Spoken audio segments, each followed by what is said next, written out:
Mari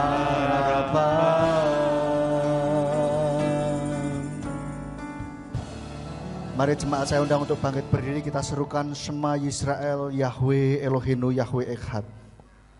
Haleluya. Shema Yisrael, Yahweh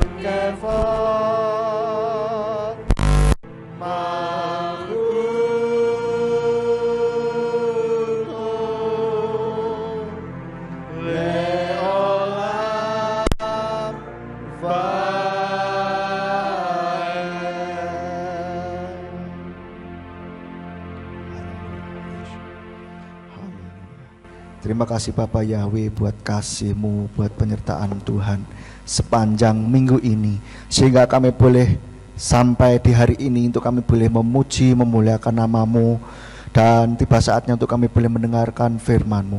Kiranya Tuhan urapi hamba-Mu dan urapi setiap kami yang mendengarkan firman-Mu. Biarlah firman yang ditaburkan ini boleh menjadi kol HL di dalam hati setiap kami, sehingga mengubahkan kehidupan kami. Hidup kami semakin hari semakin menyenangkan hati-Mu ya Bapa.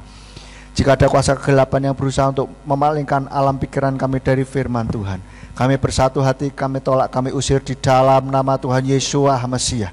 Mari Tuhan kuasai tempat ini, kuasai hati dan pikiran kami, serta kuasai setiap peralatan yang kami pakai. Biarlah semuanya dapat berfungsi dengan baik untuk kemuliaan bagi nama-Mu. Terima kasih Bapa, terima kasih. Kami sambut firman-Mu pada pagi hari ini dengan penuh ucapan syukur hanya di dalam nama Tuhan Yesus Mesias. Haleluya, amin. Silakan duduk Bapak Ibu Saudara. Shalom. Saya lagi shalom. Haleluya. Apa kabar Bapak Ibu Saudara? Luar biasa.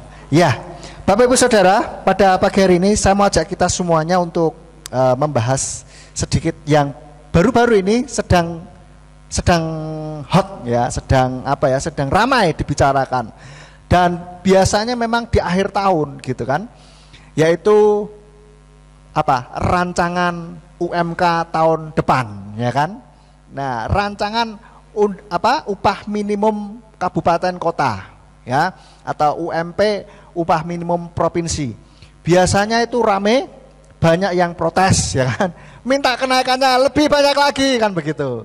Nah, saya mau ajak kita semua untuk membahas ini sedikit saja ya. Nah, menurut saudara puas tidak? Saudara puas enggak dengan hasil final UMK untuk tahun 2023? Puas enggak Bapak Ibu Saudara? Enggak usah dijawab, tapi jawab dalam hati saja. Puas enggak puas? Jawab saja dalam hati ya. Nanti saya mau ajak kita semuanya untuk bagaimana seharusnya merespon. Seperti tahun-tahun sebelumnya. Kalau ini tahun ini kayaknya nggak terlalu heboh ya. Kalau tahun-tahun sebelumnya selalu saja ada demo untuk minta kenaikan yang lebih lagi dan lebih lagi dan lebih lagi. Sudah ditetapkan sekian, masih kurang, harus lebih banyak lagi dan seterusnya ya kan. Nah, seharusnya sebaiknya kita ketika melihat UMP atau UMK sudah ditetapkan, harus mau nggak mau diterima, suka tidak suka diterima, ya kan? Oleh karena itu lebih baik ya kita ucapkan syukur saja dengan apa yang ada. Nah, tentang UMK ini sebetulnya di firman Tuhan sudah pernah disinggung ya. Kita lihat ayatnya di dalam Matius 20 ayat 1 sampai 16. Matius 20 ayat 1 sampai 16. Enggak usah saya baca karena ini panjang. Saya ceritakan saja intinya bahwa ini perumpamaan Tuhan mau pemilik kebun anggur mau mempekerjakan orang dari pagi sampai malam gitu kan. Ketemu pagi-pagi sudah sepakat ya. Oke, ketemu sama orang-orang pagi-pagi 1 dinar upahnya sehari. Lalu jam 9 ketemu sama orang lain lagi, disuruh kerja lagi. Oke, mau upahnya 1 dinar. Semua, bahkan sampai yang baru kerja, barusan saja kerja, tetapi hasilnya ketika itu kok sama. Kita lihat saja ayatnya di dalam ayatnya yang ke-8. Dan ketika menjelang malam, tuan kebun anggur itu berkata kepada mandornya, panggillah para pekerja itu dan bayarkanlah upah kepada mereka, mulai dari yang terakhir hingga yang pertama. Dan mereka yang kira-kira jam ke-11, kira-kira jam 5 ya, setelah datang masing-masing menerima 1 dinar. Mereka yang pertama setelah datang beranggapan bahwa mereka akan menerima lebih banyak, tetapi mereka juga masing-masing menerima 1 dinar. Dan setelah menerimanya, mereka bersungut-sungut terhadap majikan itu sambil berkata, orang-orang yang terakhir ini bekerja 1 jam dan engkau memperlakukan mereka sama dengan kami yang telah menanggung beban dan panas terik seharian. Namun seraya menanggapi, dia berkata kepada seorang dari mereka, teman, aku tidak mencurangi engkau. Bukankah kamu telah sepakat denganku 1 dinar?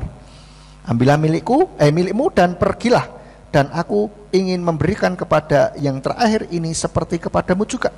Atau apakah tidak boleh bagiku untuk melakukan apa yang aku ingini berkenaan dengan milikku? Apakah matamu jahat karena aku baik? Demikianlah mereka yang terakhir akan menjadi yang pertama, dan yang pertama akan menjadi yang terakhir. Karena ada banyak yang dipanggil, tetapi sedikit yang dipilih. Nah, ini Bapak Ibu Saudara, tentang upah minimum ya yang sudah ditetapkan pada waktu itu. Oke. Nah, sekarang kita lihat, kita perlu bagaimana menanggapi UMK yang sudah ditetapkan ini. Saya katakan bersyukurlah dengan apa yang sudah ada sekarang, dan bersyukurlah dengan gaji saudara sekarang, berapapun itu, mengucap syukur saja. Loh, kenapa kok harus mengucap syukur? Mungkin saudara pikir, loh sebetulnya kurang, gajiku harusnya nggak segini, harusnya segitu gitu kan. Tetapi saya mau katakan bahwa mengucap syukurlah saudara. Kenapa kok harus mengucap syukur? Jangan bersungut-sungut. Kenapa? Ibaratnya begini, kalau kita memberi kepada seseorang, ya, memberi kepada seseorang, lalu ada 2 orang deh, A dan B ya, saya katakan A dan B. Yang A ini kita kasih merengut, kok mung sama ini, kok cuman segini, kok cuman ini, begitu kan, bersungut-sungut. Lalu yang B, saudara kasih dengan barang yang sama, jumlah yang sama, kualitas yang sama, katakanlah ya sama-sama 100.000 lah gitu kan, katakanlah gitu 100.000. Yang A kasih 100.000, yang B juga 100.000. Tapi yang B responnya, wah Pak, Bu, terima kasih sekali ya, terima kasih loh ini gitu. Meskipun dia tahu dia harusnya nggak dapat segini. Kira-kira saudara yang ngasih, kira-kira saudara yang ngasih lebih suka ngasih yang A atau yang B? Yang B. Lalu saudara kalau mau memberi, ada dorongan untuk memberi lagi tidak untuk yang A? Nggak ada. Yang B, iya pasti tak kasih segitu kok ya, bersyukur, lain kali tak kasih lagi kan begitu. Kenapa? Mengucap syukur, tahu berterima kasih. Nah, demikian juga Tuhan akan lebih suka kalau kita mendapatkan berkat dari Tuhan, lalu kita ini mengucap syukur gitu loh, enggak menggerutu. Nah, pikirnya, wis sudah dikasih masih protes, masih untung dikasih, ya kan? Seperti bangsa Israel ketika di padang gurun, sudah dikasih mana masih kurang, enggak tahu bersyukur, pengen daging, sudah dikasih daging, makanya rakus. Masih ada di mulut, ngambil lagi, wah itu ngeri saudara ya. Nah itu Tuhan lebih suka ketika kita bersyukur. Oleh karena itu bersyukur, berapapun kita dapat bersyukur saja, bersyukur. Secara ilmu psikologi kuantum ya kan, itu ketika kita bersungut-sungut maka kita menarik kekurangan, kita kayak seolah-olah kita kurang gitu loh. Karena apa? Kita berpikir kurang gitu loh. Maka kita memancarkan vibrasi, getaran, kekurangan. Karena kita berpikir kurang. Nggak bersyukur toh? Sampai ini kurang ikut dunia. Wah. Nah ini loh. Secara vibrasi itu, getaran itu, kita menggetarkan energi kekurangan. Sehingga yang datang apa? Kekurangan, saudara. Tetapi kalau kita bersyukur, maka kita sedang menarik kelimpahan. Kenapa? Karena kita berpikir cukup. Segini cukup lah. Terima kasih Tuhan. Ya, maka dari itu berpikirlah berkelimpahan. Milikilah pola pikir kelimpahan, saudara. Jangan terus dikasih segini saya kurang, kasih segini kurang aja, kurang terus, tidak ada kata cukup. Itu kita sedang menarik kekurangan. Karena apa? Kita berpikir kurang. Akhirnya apa? Kekurangan, saudara. Paham? Sampai di sini. Relasinya seperti itu. Maka yang datang kekurang terus. Loh, kok kurang terus ya? Iya, karena kita berpikir kurang. Tapi kalau kita berpikir cukup, terima kasih Tuhan. Terima kasih untuk berkat-Mu ini. Maka kita secara tidak sadar kita berpikir kelimpahan, saudara. Oleh karena itu milikilah pola pikir berkelimpahan. Kita lihat di dalam Yohanan 10 ayat yang ke-10. Yohanan 10 ayat yang ke-10. Pencuri tidak datang kecuali untuk mencuri dan membunuh dan membinasakan. Aku datang supaya mereka memperoleh hidup dan memperolehnya berkelimpahan. Tuhan Yesus sudah datang. Tuhan Yesus sudah datang ke dunia untuk supaya setiap kita yang percaya kepadanya boleh hidup, dan tidak hanya hidup, tapi hidup dalam berkelimpahan. Tidak terbatas masalah materi, tetapi kita bisa berkelimpahan kasih, berkelimpahan damai sejahtera dan sukacita. Amin. Uang tidak menjamin kebahagiaan, tetapi yang menjamin kebahagiaan adalah damai sejahtera dari Tuhan. Amin. Berapa banyak orang duitnya banyak tapi tidak bahagia. Tetapi bukan berarti kita tidak boleh punya duit banyak. Ya, duit banyak boleh saja dan itu baik-baik saja. Tapi itu bukan penentu. Ya, di dalam Filipi 4 ayat 19, Filipi 4 ayat 19 katakan, dan Elohimku akan memenuhi segala kebutuhanmu menurut kekayaannya dengan kemuliaan di dalam Hamasyah Yesua. Apakah kita meyakini ayat ini? Apakah kita meyakini ayat yang barusan kita baca? Amin. Kalau kita yakin, maka percayalah bahwa Tuhan pasti akan mencukupi segala kebutuhan kita. Amin.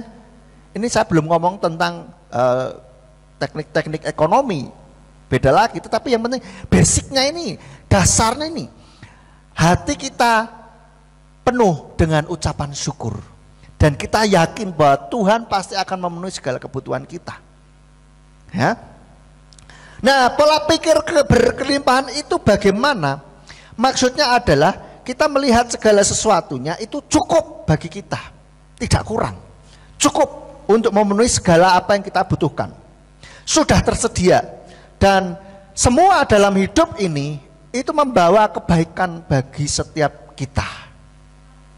Contohnya, kita lihat, kita bisa bernapas nggak kekurangan oksigen, saudara. Banyak, ya kan? Oksigen ini di dalam dunia ini berkelimpahan sekali, saudara. Sehingga tidak ada satu orang pun yang kurang oksigen, kecuali berdesak-desakan di ruang yang sempit, ya, itu beda. Tapi kita bisa bernapas dengan baik tanpa bayar oksigen, saudara. Kalau kita harus bayar oksigen satu tabung berapa sekarang? Ada yang tahu? Satu tabung, saya belum survei soalnya.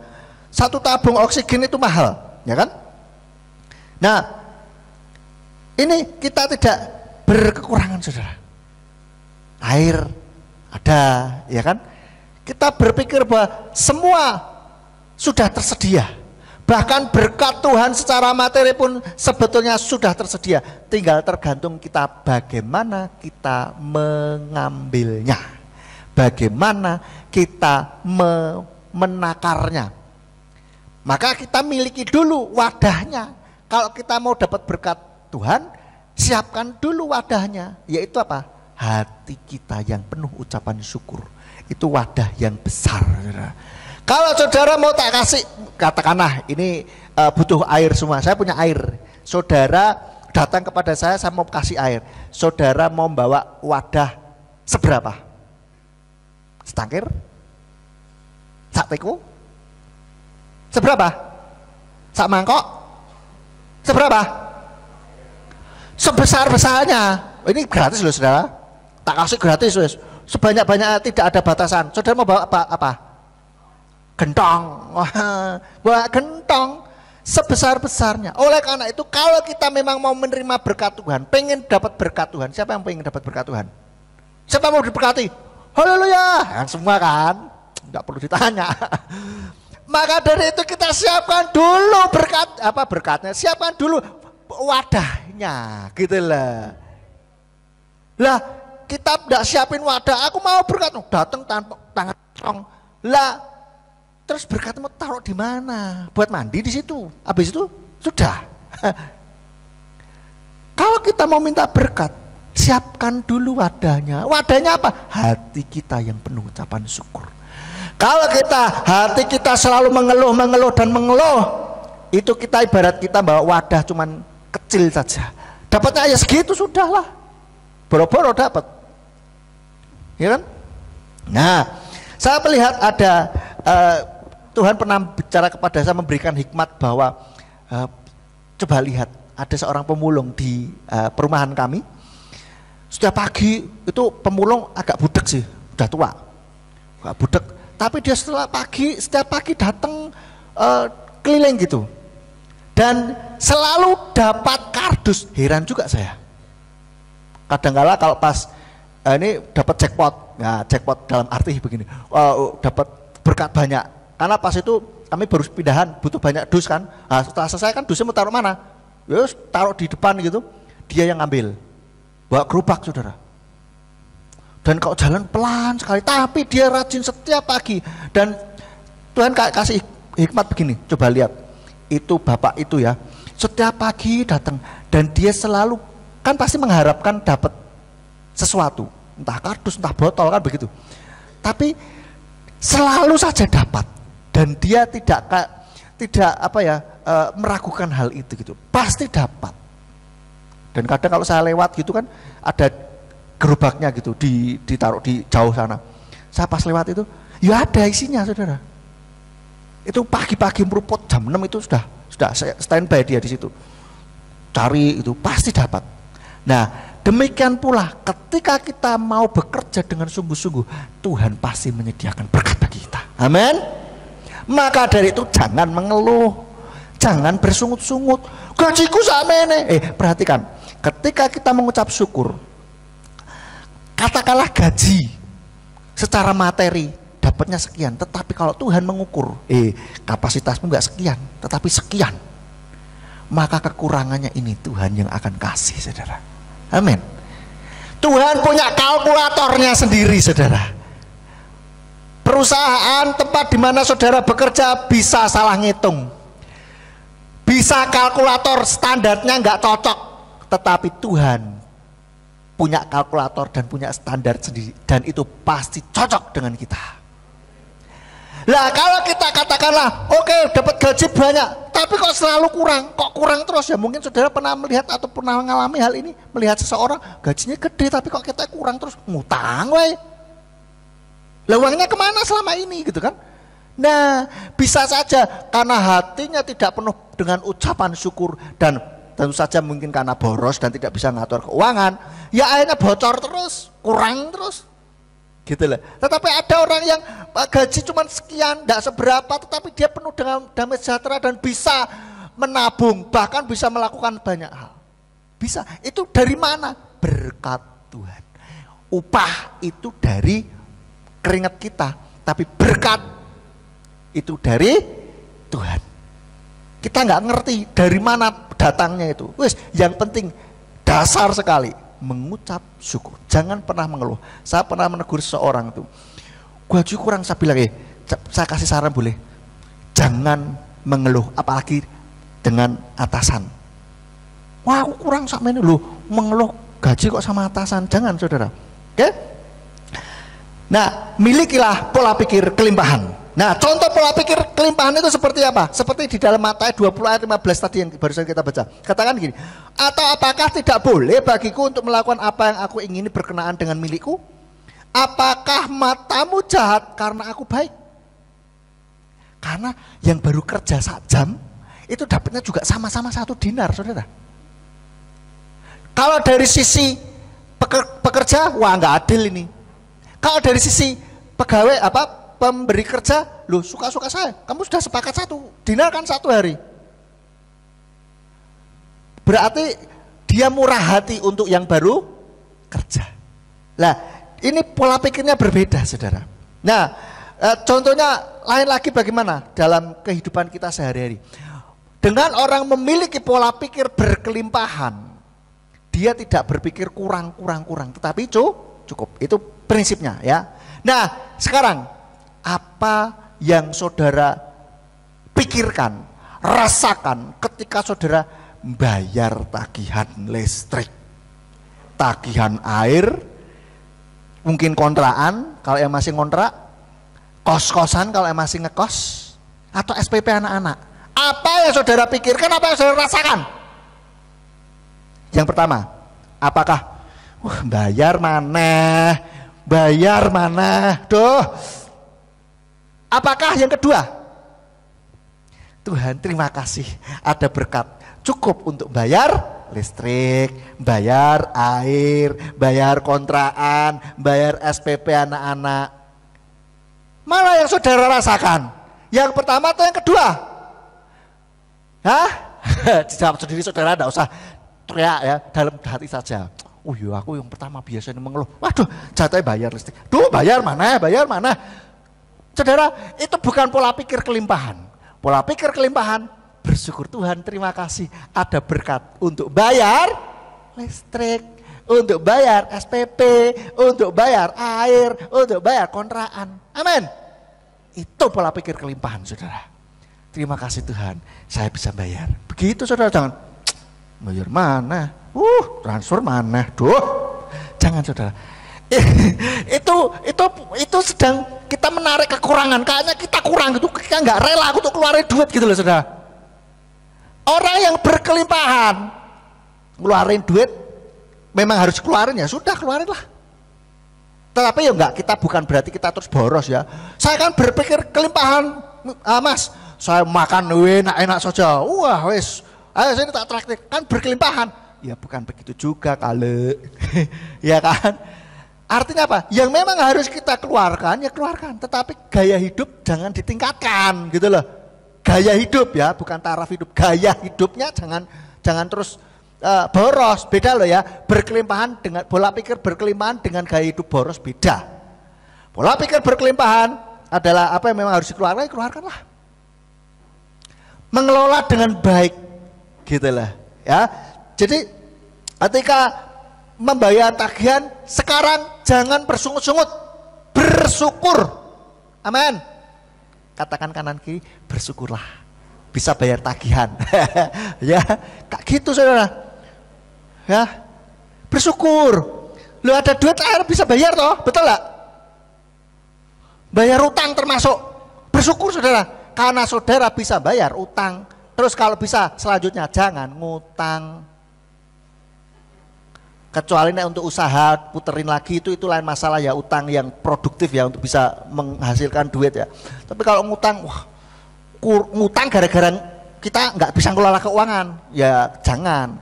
Tapi kalau dapat berkat Tuhan cobalah buktikan omongan saya. Perbanyak bersyukur dan ketika bayar, saudara jangan langsung bayar. Ini saya praktekkan dulu pernah ketika di Surabaya bekerja awal-awal itu. Saya harus bayar nih. Sebelum saya kan pakai ATM saya bayar. Begitu mau enter, mau send gitu saya bilang, Tuhan terima kasih sudah bisa bayar. Klik. Ya, dengan ucapan yang syukur gitu loh, terima kasih, ya bayarlah gitu loh saudara. Jadi kita transfernya dengan yang enak, situasi yang enak begitu. Buktikan omongan saya itu saudara sedang menarik kelimpahan saudara. Ini kalau ngomongin law of attraction ya. Nah kenapa? Janji Tuhan pun juga demikian, janji Tuhan begini, Ibrani 13 ayat 5. Ibrani 13 ayat 5 dikatakan gaya hidup yang tidak cinta uang, yang merasa cukup oleh hal-hal yang ada.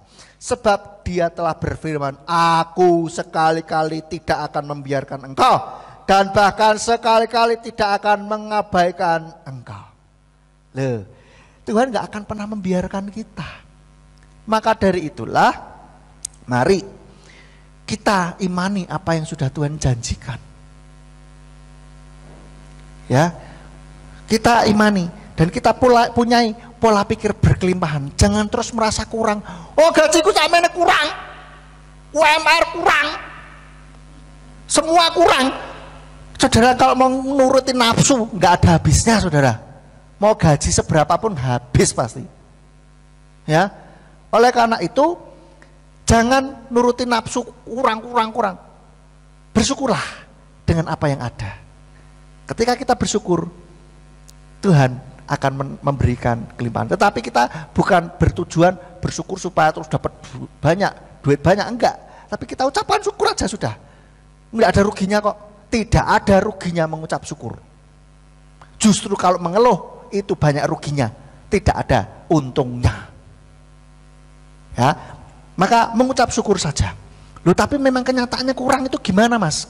Kehidupan saya dengan gaji ini, saudara bisa berpikir, oke, kalau dari tempat ini kurang, saudara bisa berpikir sampingan, saudara bisa melakukan apa, usaha yang lain, begitu, double job misalkan. Kalau di luar negeri banyak itu orang double job, ya. Jadi dari hari apa sampai hari apa kerja di sini, dari pagi kerja di sini, malamnya kerja di situ, gitu loh.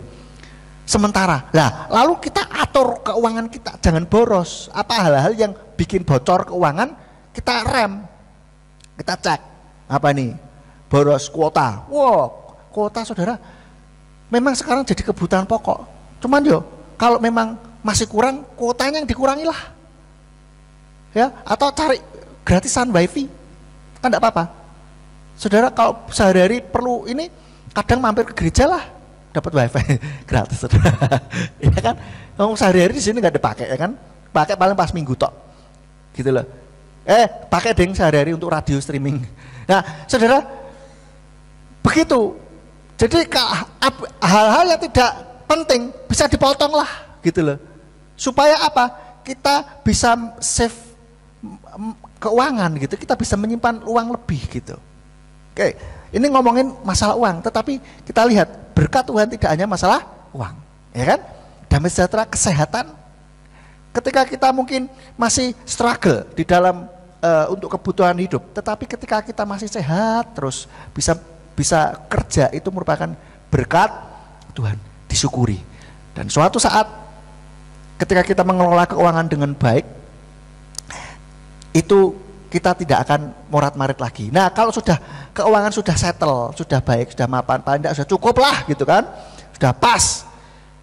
Jangan terus nganai-nganai lagi. Oh, ada ini sisa sedikit nih. Jajan. Loh, bukan berarti tidak boleh jajan. Silakan jajan, tetapi nanti menunda kesenangan. Menunda kesenangan, saudara. Jangan terus brah-brah, dumeh. Ayo sini, ulang tahun traktir semuanya. Oh, bukan berarti tidak boleh traktir. Kalau saudara punya kelebihan tidak apa-apa. Tetapi kalau saudara pas-pasan, jangan memaksakan diri untuk traktir. Saya kasih tahu. Dan kita yang tidak ulang tahun, tidak usah, ayo traktirannya mana? Saudara, ulang tahun jangan dipalai, kasihan. Ya, yang ulang tahun, biar ulang tahun saja. Ya, justru kita kasih kado, kita kasih bersukacita gitu loh, ya. Kalau dia sukacita, ya tidak apa-apa. Tapi kita tidak usah nagih, ayo mana makan-makan, nggak usah, saudara. Saya kasih tahu. Kalau dia ngajak, ya tidak apa-apa, gitu kan. Tapi kita nggak usah minta, ya. Oke, saudara. Nah, ini. Lalu bagaimana kita seharusnya bersikap dalam memandang kebutuhan hidup kita ini? Terus bagaimana mengenai hal ini? Di dalam Matius 6 ayat 33. Kita lihat Matius 6 ayat 33. Pasti sudah tahu semua. 6 ayat 33 dikatakan, namun carilah terlebih dahulu kerajaan Elohim dan kebenarannya, dan semuanya ini akan ditambahkan kepadamu. Ini mengenai kebutuhan hidup, saudara. Tuhan katakan cari terlebih dahulu kerajaan Elohim dan kebenarannya. Maka dari itu, apapun yang kita lakukan, apapun yang kita kerjakan berdasarkan untuk kemuliaan Elohim. Cari dulu tuh kerajaan Elohim, kita utamakan Tuhan. Utamakan Tuhan. Dan cari kebenarannya. Kita hidup di dalam kebenaran firman Tuhan. Kebenaran prinsip-prinsip mengatur keuangan juga kita perlu belajar, saudara. Ya. Lah terus piye ngajari bingung? Nah, kalau bingung belajar di YouTube banyak, internet banyak. Wah, ndak mudeng. Nah, bolehlah nanti belajar sama-sama. Saya juga belajar. Nanti bisa saya referensikan kepada orang yang bisa mengatur ahli di bidang keuangan, bisa mengatur keuangan dengan baik, begitu. Belajar, saudara. Dan intinya fokus pada mencari kerajaan Elohim dan kebenarannya. Prinsip-prinsip kehidupan kebenaran yang diajarkan Elohim kita lakukan. Contohnya dalam hal keuangan yang pro kontra di kalangan Kristen juga, yaitu perpuluhan, persembahan. Perpuluhan itu kita yakin itu adalah wajib punya Tuhan. Dan kita juga persembahan. Persembahannya apa? Menabur. Kalau kita tidak menabur, bagaimana kita menuai? Kan begitu. Nah, kebenaran-kebenaran, prinsip-prinsip kebenaran itulah yang kita lakukan. Lalu mengatur keuangan, prinsipnya seperti apa? Jangan terus gaji sekian dihabiskan semua. Jangan, saudara. Kita harus diatur dengan baik. Ada yang orang pakai amplop bagus. Jadi sudah begitu gajian langsung disediakan. Oh ini biaya tetap, listrik, air, SPP, apalagi mungkin ada arisan. Ya itu biaya tetap itu sisihkan, masukkan dulu. Tes. Nah, sudah, terus akhirnya kita atur tuh dari segala yang sisa itu kita atur, gitu. Nah,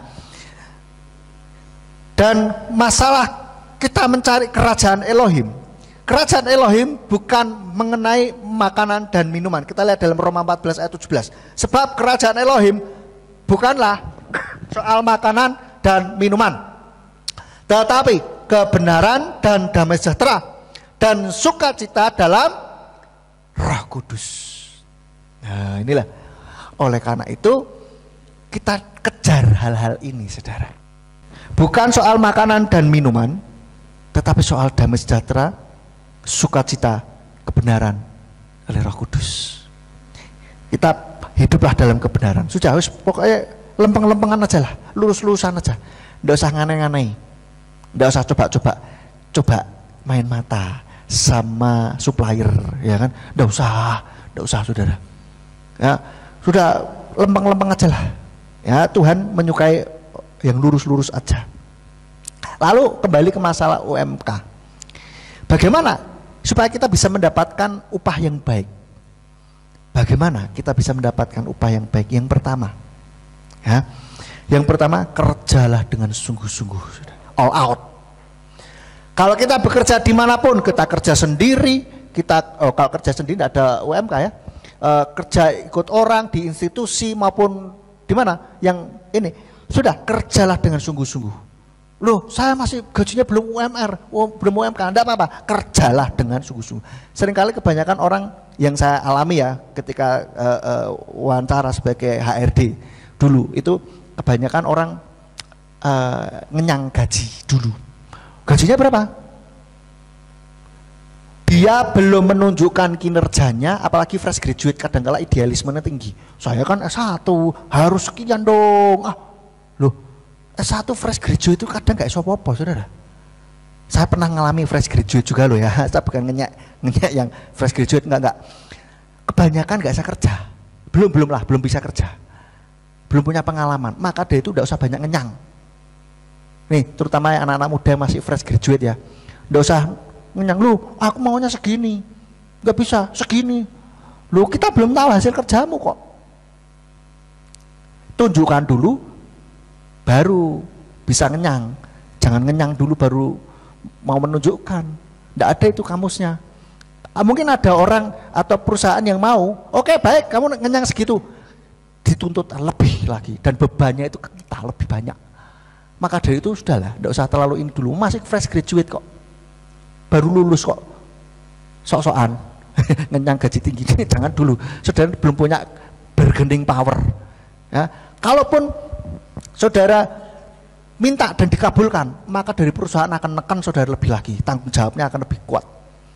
Lebih baik ya sudahlah berapa, oke, tapi saudara tunjukkan dengan baik. Begitu saudara tunjukkan dengan baik, perusahaan pasti akan lihat ini baik sekali, luar biasa ini, gaji nggak bisa sekian ini, pasti dilebihkan. Atau mungkin sudah dinaikkan pangkatnya. Itu begitu saudara. Jadi saudara nggak terlalu banyak beban gitu loh. Ya. All out dalam Kolose 3 ayat 22 sampai 23. Kolose 3 ayat 22 sampai 23 dikatakan para hamba taatlah dalam segala hal kepada para majikan secara lahiriah, bukan dengan memuaskan mata sebagai cara menyenangkan orang, tetapi dengan dalam ketulusan hati, dengan takut kepada Yahweh. Dan segala apapun yang kamu lakukan, kerjakanlah dengan segenap jiwa seperti kepada Tuhan dan bukan kepada manusia. Jangan kalau pas dilihat majikan saja, jangan pas dilihat bos atau supervisor saja, kerjanya rajin mempeng gitu kan. Tapi kalau tidak dilihat, santai. Kadang-kala nggak dilihat pun temennya yang lihat saudara. CCTV yang lihat saudara. Kadang-kala yang ada CCTV-nya itu bos itu mungkin HRD juga kadang-kala sesekali kecek, random saudara, enggak rutin, random, acak gitu. Nah itulah, maka dari itu kerjalah dengan sungguh-sungguh seperti untuk Tuhan. Makanya kita kerja, fokusnya bukan kita cari duit, tetapi kita kerja untuk kemuliaan nama Tuhan. Amin. Biarlah dengan kerjaan, hasil kerja kita yang bagus, kita memuliakan Tuhan. Gitu loh. Loh enak memperkaya, loh ini pola pikir yang salah saudara. Ada orang yang bilang, kerja ikut orang kamu memperkaya orang lain. Loh, jangan salah. Secara itu kita lihat dari sisi negatifnya, ya memang benar. Tetapi kita lihat dari sisi yang lain. Kita semua kan saling memperkaya sebetulnya. Kalau saudara beli apa kan memperkaya orang yang jualan itu juga, benar. Beneran? Ya kan? Maka jangan terus ini iri, mau memperkaya orang lain. Loh, salah, itu pola pikir berkekurangan itu saudara. Pola pikir berkekurangan. Kalau pola pikir berkelimpahan, wah saya kerja mengucap syukur dengan pekerjaan yang ada, saya kerjakan dengan sungguh-sungguh. Gitu saudara, ini berkat Tuhan. Karena banyak orang butuh kerjaan, tetapi tidak dapat. Ya, jadi bersyukur saja dan kerjanya all out. Lalu yang kedua, tingkatkan keahlian. Selalu belajar upgrade diri atau belajar keahlian lain. Ya, jadi ada nilai plus gitu kan. Kita lihat di dalam Matius 25 ayat 20 sampai 21.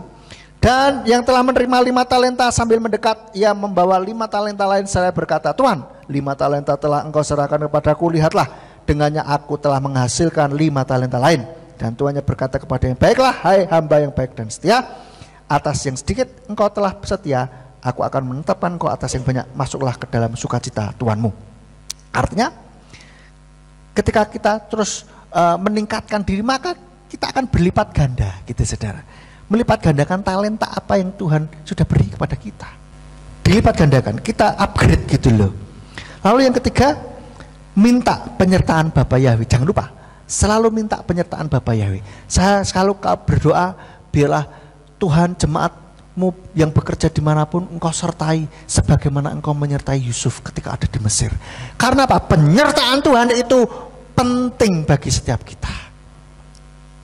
Di dalam Kejadian 39 ayat 2, 39, Kejadian 39 ayat yang kedua katakan, dan Yahweh menyertai Yusuf dan dia menjadi seorang yang berhasil dan dia berada di rumah tuannya orang Mesir itu. Yahweh menyertai Yusuf dan dia menjadi orang yang berhasil. Maka penyertaan Tuhan itu penting sekali. Maka ketika kita mau bekerja, mintalah penyertaan Tuhan. Dan dalam kehidupan kita sehari-hari, bagaimana bisa mendapatkan penyertaan Tuhan? Yaitu kita mempunyai hubungan dengan Tuhan. Jalinlah hubungan dengan Tuhan, sehingga Tuhan selalu menyertai kita saudara. Menyertai dalam arti betul-betul membuat pekerjaan kita itu berhasil. membuat pekerjaan kita itu excellent. Kita kerjakan dengan excellent, dengan sungguh-sungguh, jangan dengan setengah-setengah. Wah, gajiku sakmene ya sudahlah segini aja. Itu pola pikir berkekurangan. Tapi kalau pola pikir berkelimpahan, tidak mikirin gaji, pokoknya saya kerja dengan sungguh-sungguh, itu gaji akan ngikutin.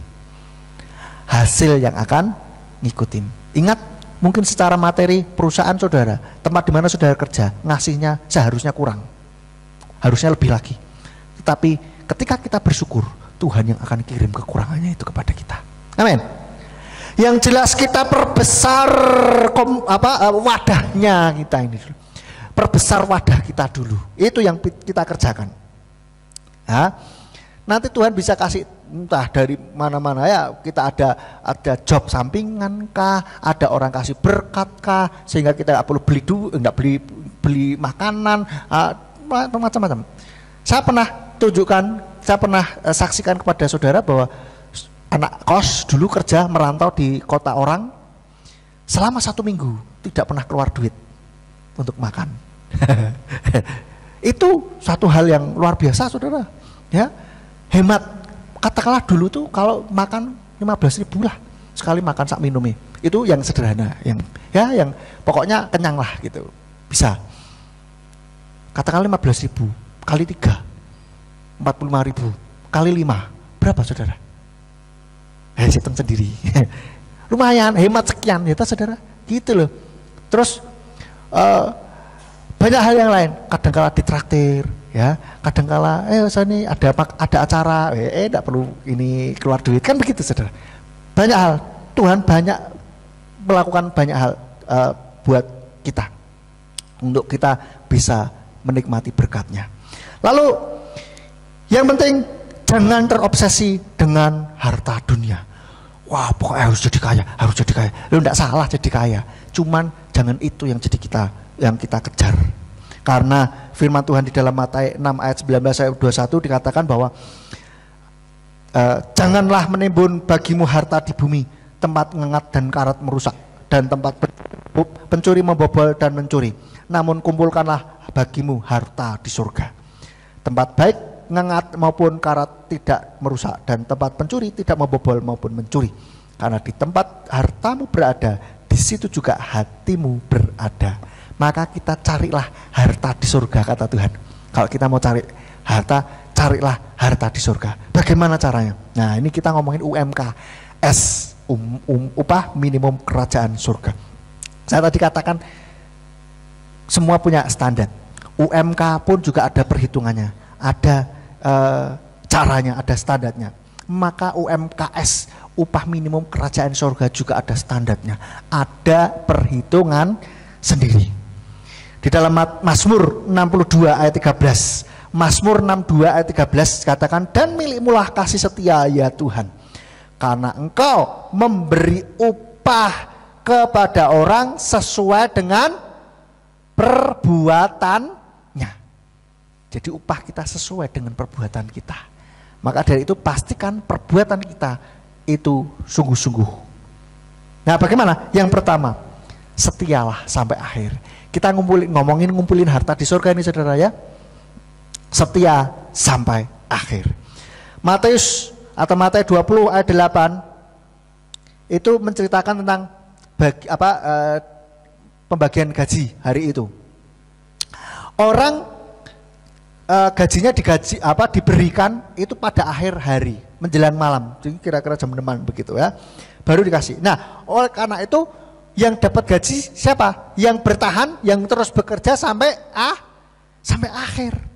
Maka pastikan kita tetap setia sampai akhir. Iman kita pegang sampai akhir hayat kita. Amin. Dalam Ibrani 10 ayat 38 dikatakan, tetapi orang benar akan hidup oleh iman, dan jika dia murtad, jiwaku tidak akan berkenan kepadanya. Kalau murtad, kita meninggalkan Tuhan, Tuhan tidak berkenan.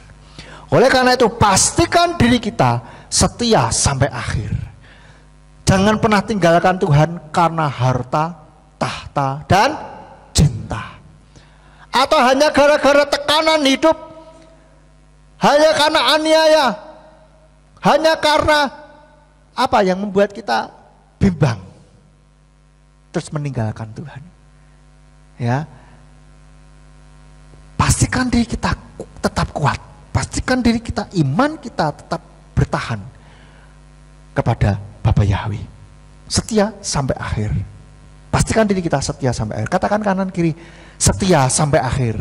Setia sampai akhir, ya. Setia sampai akhir. Lalu yang kedua, itu baru dasarnya saja.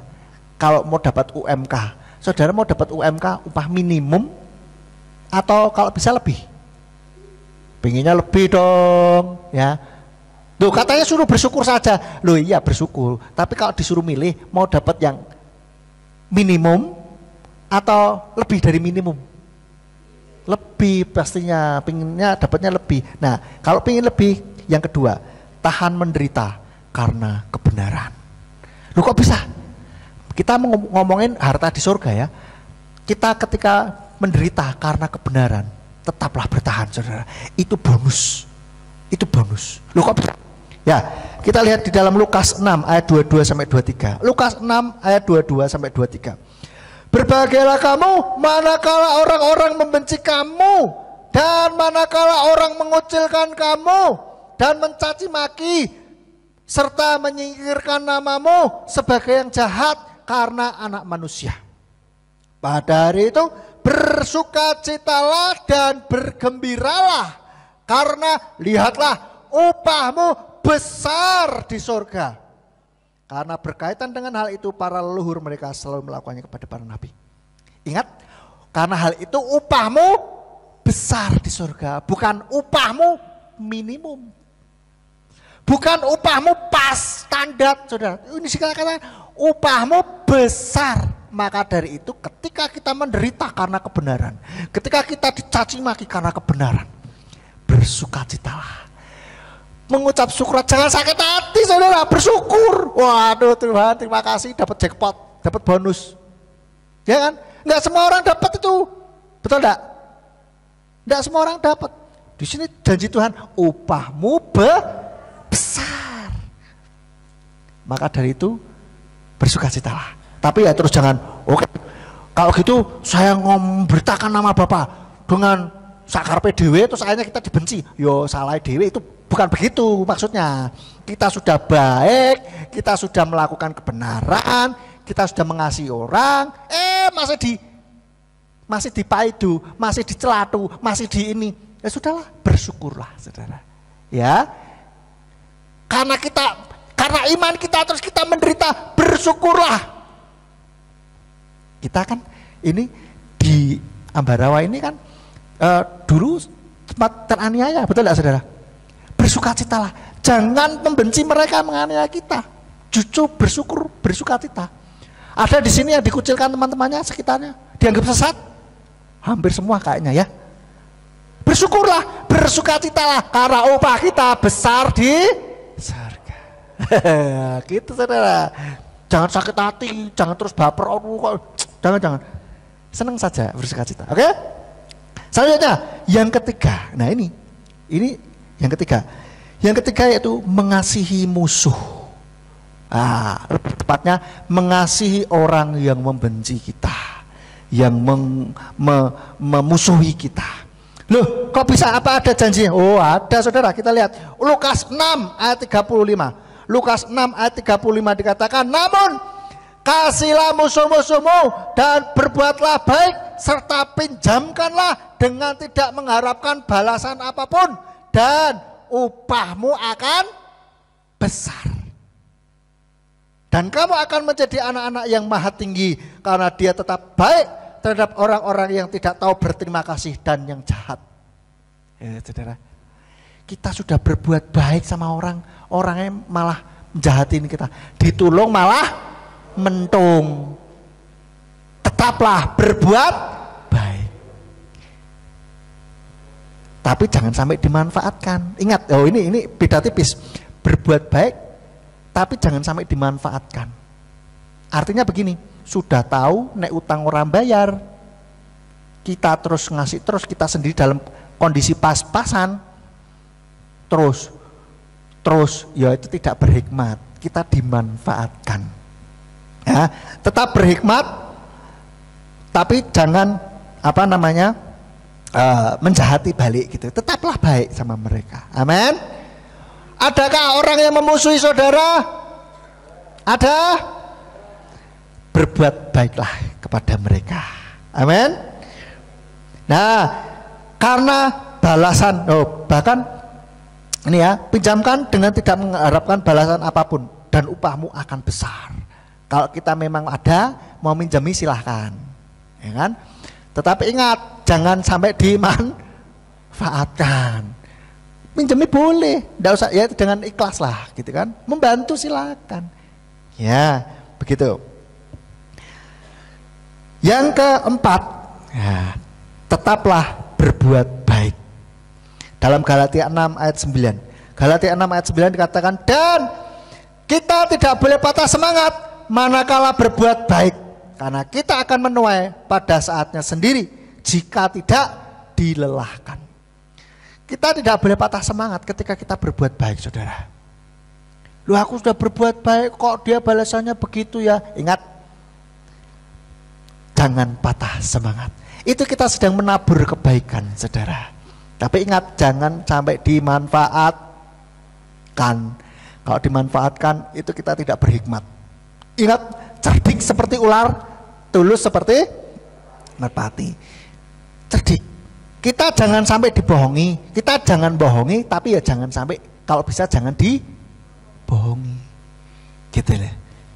Jadi teruslah berbuat baik. Taburlah kebaikan, saudara. Taburlah kebaikan. Berbuat baiklah sama siapa saja. Itu sedang kita mengumpulkan harta di surga. Kalau kita tidak menuai di kehidupan kita sekarang, maka kita bisa menuai di surga. Atau mungkin anak cucu keturunan kita, mereka yang menuai. Amin. Begitu. Jadi itu tidak hanya UMK, saudara. Kalau kita lakukan hal-hal ini, maka kita mendapatkan upah yang lebih besar daripada UMK. Jadi kesimpulannya adalah, untuk mendapatkan upah minimum kerajaan surga, jangan tinggalkan iman kita. Di dalam Ibrani 10 ayat 35, sebab itu hendaklah kamu tidak membuang keyakinanmu, karena ia mengandung upah yang besar. Jangan pernah meninggalkan iman kita ini, saudara. Janji Tuhan, karena ini mengandung upah yang besar. Namanya mengandung. Orang mengandung itu pasti melahirkan. Betul ya? Nek mengandung terus tidak melahirkan, itu namanya gendut, saudara. Perutnya ya, isinya lemak. Kalau mengandung pasti melahirkan. Nah, kalau mengandung upah, masih upah itu akan lahir pada waktunya yang tepat. Nah, tapi lebih dari itu, pertahankan iman bukan karena kita ingin mendapatkan upah, tetapi karena kita mencari Tuhan, kita mencintai Tuhan, Bapa Yahweh. Amin. Carilah kerajaan surga dan kebenarannya. Kalau kita bertahan iman, mempertahankan iman, berbuat baik, tapi karena kita dengan motivasi untuk mendapatkan upah, itu sama saja kita tidak ikhlas. Ada maunya, betul enggak? Nah, maka dari itu, lupa ya, pengen dapat upah, tapi kita jangan mengharapkan upah. Nah, inilah saudara, yang susah tuh di sini. Untuk ngeset hati kita. Kita pengen dapat sih, cuman jangan mengarah ke situ. Itu yang susah. Ya sudah, kita fokus apa yang kita kerjakan saja. Bonus itu sudah otomatis. Itu sudah hukum Tuhan. Namanya hukum, tidak perlu dipikir, pasti terjadi. Seperti kita lempar barang ke atas, pasti akan jatuh lagi ke bawah. Kecuali ditangkap ya. Lemparkan apa ke atas, pasti turun lagi ke bawah. Itu hukum gravitasi, pasti terjadi. Maka kita nggak perlu pikir.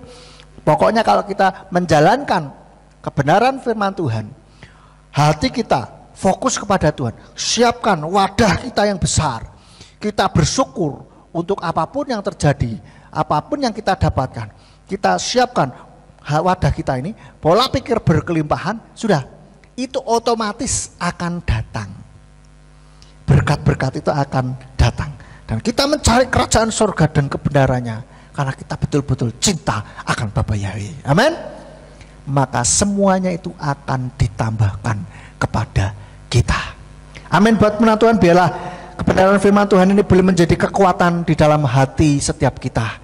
Kita mulai set di dalam pikiran kita, mempunyai pola pikir kelimpahan, kita siapkan wadah kita dengan penuh ucapan syukur untuk kemuliaan nama Tuhan. Haleluya. Bapak Ibu Saudara, Bapak Gembala dan Ibu Gembala sedang ada di Jakarta pada hari ini. Hari ini nanti siang baru pulang dari sana kayaknya. Oleh karena itu kita nanti doakan supaya bisa sampai di tempat ini dengan selamat tanpa kekurangan satu apapun. Oke, mari kita akan akhiri ibadah kita pada pagi hari ini. Mari kita berdiri. Nanti setelah ini kita akan dengarkan pengumuman tambahan, mungkin ada dari Pak Cito. Ya. Kami mengucap syukur Bapak Yahweh buat pagi ini. Kami boleh beribadah, kami boleh memuji, memuliakan nama-Mu, kami boleh mendengarkan firman-Mu, dan biarlah semua yang kami lakukan ini boleh menyenangkan hati-Mu ya Bapa. Kami rindukan biarlah kehidupan kami semakin hari semakin menyenangkan hati-Mu Tuhan. Ajari kami untuk kami terus mempunyai pola pikir kelimpahan, untuk kami terus mempunyai wadah yang baik, untuk kami terus menyenangkan hati-Mu Tuhan. Dan biarlah kami boleh bertahan dalam iman kami sampai akhir hayat kami, sampai Engkau menjemput kami, sehingga kami boleh setia sampai akhir. Kami berdoa untuk setiap anak-anak-Mu yang sudah bertugas pada pagi hari ini. Tuhan memberkati, Tuhan memakai pelayanan kami lebih hari lebihan. Bila urapan-Mu nyata atas setiap anak-anak-Mu ini. Kami berdoa kiranya Tuhan juga memberkati setiap anak-anak-Mu yang sudah hadir, baik di tempat ini maupun menyimak, mereka yang menyimak di rumah mereka masing-masing, baik melalui streaming maupun melalui YouTube, radio. Tuhan yang memberkati, Tuhan yang menuntun segala langkah-langkah kehidupan kami semuanya. Kalau ada di antara kami yang akan beraktivitas pada hari ini, Tuhan yang memberkati aktivitas kami. Segala mata pencaharian umat-umat Tuhan, kiranya Tuhan buat berhasil. Apapun yang mereka usahakan dan kerjakan, kiranya dibuatnya oleh Engkau berhasil. Mereka yang membuka usaha sendiri, kiranya Tuhan kirimkan orang-orang untuk membeli barang dagangan mereka. Mereka yang membuka usaha jasa, Tuhan kirimkan orang-orang untuk memakai jasa mereka. Dan untuk umat-umat Tuhan yang bekerja di dalam institusi, di pabrik maupun di manapun mereka bekerja, Tuhan kiranya penyertaan Tuhan, sebagaimana Engkau menyertai Yusuf ketika ada di Mesir, itu boleh menyertai umat-umat Tuhan, sehingga tempat di mana mereka bekerja mendapatkan berkat, karena ada umat-Mu yang bekerja di situ Tuhan. Terima kasih ya Bapa. Engkau memberkati setiap anak-anak-Mu yang masih bersekolah, studi, Tuhan yang memberkati dalam studi mereka, pergaulan mereka. Tuhan tolong supaya mereka boleh tetap ada dalam jalan-Mu, dan biarlah mereka boleh menjadi anak-anak yang berhasil, berprestasi di dalam studi mereka. Terima kasih ya Bapak Yahweh. Dan kami berdoa untuk setiap perjalanan pulang kami mohon penyertaan para malaikat-Mu untuk menjaga, melindungi sepanjang perjalanan, bila kami boleh sampai di rumah dengan selamat. Dan kami berdoa untuk kepulangan Bapak Gembala dan Ibu Gembala dalam perjalanan dari Jakarta. Tuhan yang menyertai dengan para malaikat-Mu, jauhkan dari segala kuasa kegelapan roh jahat maupun orang jahat yang akan mengganggu goda celaka maut. Engkau jauhkan di dalam nama Yesus Mesias, bila mereka boleh sampai di tempat ini dengan selamat kembali. Terima kasih ya Bapak. Engkau memberkati setiap kami semuanya, kesehatan, masa depan, langkah-langkah kehidupan kami serahkan dalam tangan-Mu ya Tuhan. Atur sehingga kami boleh menggenapi setiap rencana-Mu dalam kehidupan kami. Terima kasih ya Bapa, dan kiranya Tuhan berkenan mencurahkan berkat-Mu atas kami. Mari kita angkat kedua belah tangan kita menerima berkat bagi Bapak Yahweh, dari Bapak Yahweh. Yevareka Yahweh wa Yesbareka. Bapak Yahweh memberkati engkau dan memelihara engkau. Ya Yahweh panoleka wikuneka. Bapak Yahweh membuat wajahnya bersinar atasmu dan bermurah hati kepadamu. Yisa Yahweh panaoleha wa yashem leka shalom. Bapak Yahweh menghadapkan wajahnya kepadamu dan memberi engkau damai sejahtera. Diberkatilah engkau di kota dan di ladang. Diberkatilah buah kandunganmu, hasil bumimu dan hasil ternakmu, yakni anak-anak lembu dan anak-anak kambing dombamu. Diberkatilah bakulmu dan tempat adonanmu. Diberkatilah engkau pada waktu masuk dan pada waktu keluar. Sekarang pulanglah dan terimalah berkat, kasih dari Bapa Yahweh, kasih karunia dari Yeshua Mesias Sang Pembeli Jiwa, dan Ruach HaKodes menyertai engkau sampai Maranatha. Yeshua Mesias datang kembali untuk yang kedua kalinya mengangkat kita semuanya. Haleluya. Amin. Abi Tuhan.